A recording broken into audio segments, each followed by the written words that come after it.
आपने वो सुना है ना वो गाना, सुख के सब साथी दुख में ना कोई, बस इसी को संघर्ष कहते हैं। जिस टाइम में संघर्ष टाइम में कोई साथी नहीं होता तो संघर्ष वहीं से शुरू होता है, उसी का नाम संघर्ष है।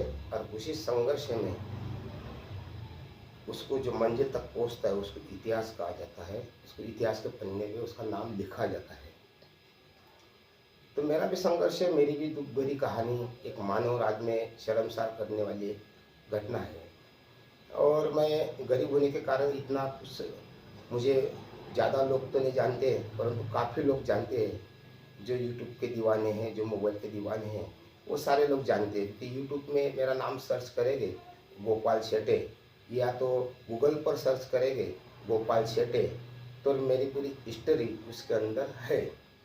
तो इसके कारण काफ़ी लोग मुझे जानते हैं, मेरा संघर्ष को भी देखते हैं, लोग मुझे कमेंट करते हैं, मुझे सैल्यूट करते हैं। काफ़ी हज़ारों लाखों करोड़ों मेरे फैन हैं जो मुझे हमेशा कमेंट और मुझे नंबर मांगते हैं, मेरा शुक्रिया अदा करते हैं। कुछ ना कुछ मैं आगे की जो मेरी कामगिरी होती है कोर्ट कचहरी में, क्योंकि मैं सिस्टम से लड़ता हूँ, मैं कोई पॉलिटिक्स में तो मैं कोई इंटरेस्ट नहीं हूँ, पॉलिटिक्स में मुझे कोई भाषण नहीं आता है। बस मेरा जो संघर्ष है एक इंडियन जुडिशरी सिस्टम से है जिसका मैं पीड़ित हूँ, और मेरा मेन संघर्ष है कि आगे मेरे जैसे पीड़ित ना हो। आज मैं वो सिस्टम में मैं अंदर से देखा हुआ है, मैं डिस में ये सिस्टम के अंदर मैंने देखा हुआ है कि लोग किस तरह से रोज़ आज भी शिकार होते हैं। और मैं आज भी देख रहा हूँ, आज मैं रोज़ न्याय के लिए, परिपूर्ण न्याय मुझे नहीं मिला, सभी को पता है, और फिर भी न्याय के लिए संघर्ष कर रहा हूँ। तो मैं वो सिस्टम के अंदर आज भी देखता हूँ कि कोई ना कोई बलि के बकरे वहाँ पे गरीब कोई ना कोई वहाँ पे बलि चढ़ता है और जेल में घुसता है।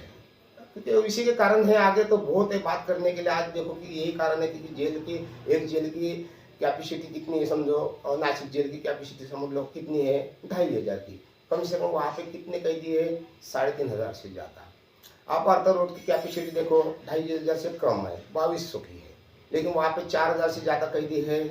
आप एरोडा में जाओ, ऐसे 52 जेल है, 3,81,000 कैदी उसमें ऑलरेडी मेरे ITI के माध्यम से है।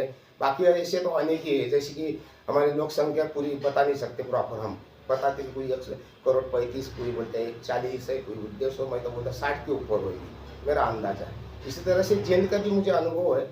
और यही जो सिस्टम है किस तरह से काम करती है और इसका पीड़ित ना आगे हो, बस इसके लिए मेरा ये जो संघर्ष जारी है, ये बस आगे देखना है हम लोग को। तो पीछे क्या हुआ आप यही पूछोगे कि पीछे क्या हुआ, कैसे दिन गुजरे, ये कोई देखने की जरूरत नहीं। आज हेडलाइन देखने के बाद पूरी अपने को पिक्चर मालूम पड़ जाती है, जरूरत नहीं पड़ती। टाइटल देखने के बाद ही पिक्चर मालूम पड़ती है, हेडलाइन देखने के बाद अपने को पूरा पेपर उसका अपने को वर्तमान पेपर पढ़ने की जरूरत नहीं होती है, उसी के ऊपर पूरा मालूम पड़ जाता है।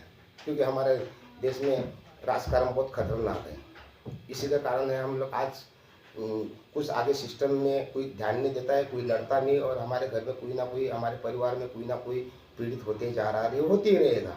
इसके लिए आज जरूरत है हम लोग को आवाज़ उठाने की, आज जरूरत है हम लोग को अपने अधिकार की मांग करने की, आज जरूरत है अपने को सत्ता में जो बैठे लोग हैं ये भ्रष्टाचारी को बाहर निकाल के इनको शिक्षा देने की, आज जरूरत है हम लोग को कठोर कानून लाने की। जो हमारे माँ बहन के ऊपर जो बलात्कार अत्याचार होता है, इनके लिए अच्छा कड़क कठोर कानून हो, और जो ऐसे निर्दोषों के ऊपर, जो ऐसे अन्यायकारी जो आलापना करने वाले अधिकारी है, उनके ऊपर कड़क कार्रवाई हो। आज अपनी जरूरत है बोलने की, आवाज़ उठाने की, याचिका दायर करने की, कोर्ट में न्याय मांगने की। तो हम ये कैसा करेंगे, तो इसके लिए हमारी सबसे पहले अभी हमारी जो मांग है, क्योंकि हमारे बच्चे के लिए हमारे गांव खेड़े में हर घर में हम लोग को संवैधानिक अभ्यास लाना है।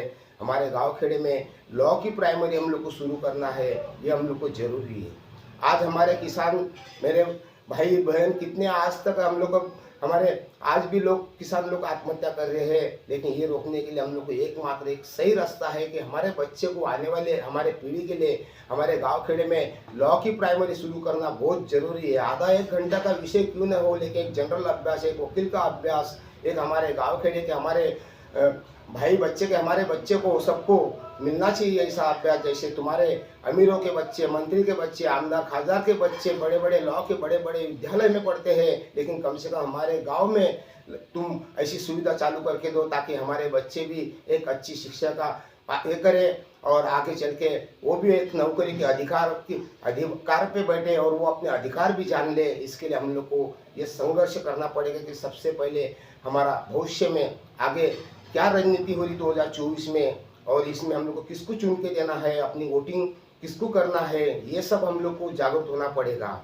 दूसरी बात, अगर हम लोग को न्याय नहीं मिलता है तो हमारे बहुत सारे हमारे अधिकार संविधान ने दिए हुए हैं, ये अधिकार को हमको जागरूक करना पड़ेगा। जैसे कि